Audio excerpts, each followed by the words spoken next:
Hi, my name is Janesh. I'm here today to prepare a very simple, wonderful mushroom soup for you. Something that is very dear to me, that takes me back to my childhood. Something that my grandmother had prepared for me hundreds and hundreds of times over. I'm just going to put a little gourmet twist on it today with some very simple ingredients in a very classic style. So, why don't we get started? So I'm going to start the soup with a little bit of aromatics, a few cloves of garlic, and some quick chopped sweet onion. I've got my hot pan over here. Pour just a little bit of olive oil in there. You can see it's starting to smoke just a little bit. And I'm just going to throw these chunks of garlic in there. Now they can be whole because the soup's going to be pureed later. I'm going to let that get a little bit of color on it.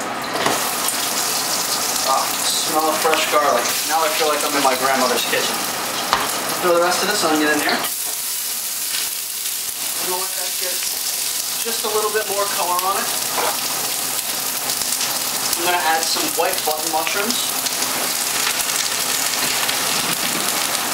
Just a touch of any kind of dry white wine.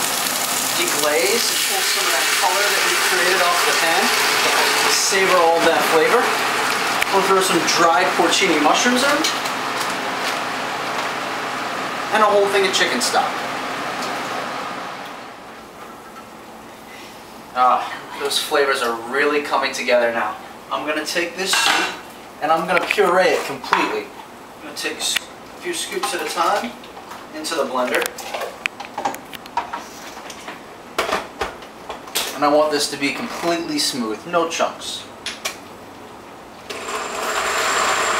Now that my soup's pureed, I'm going to add some shiitake mushrooms and some cremini mushrooms, or baby portobellos. Now, this is just a little twist on Grandma's recipe, and just smelling those reminds me of taking the walks through the woods with her, and she would tell me which mushrooms to eat and which ones you didn't want to eat. So I'm going to put these in and let these cook for another 5 to 10 minutes on a low to medium simmer. So let's finish our soup up. To this point, Grandma would be proud. Just going to throw a little bit here in the bowl.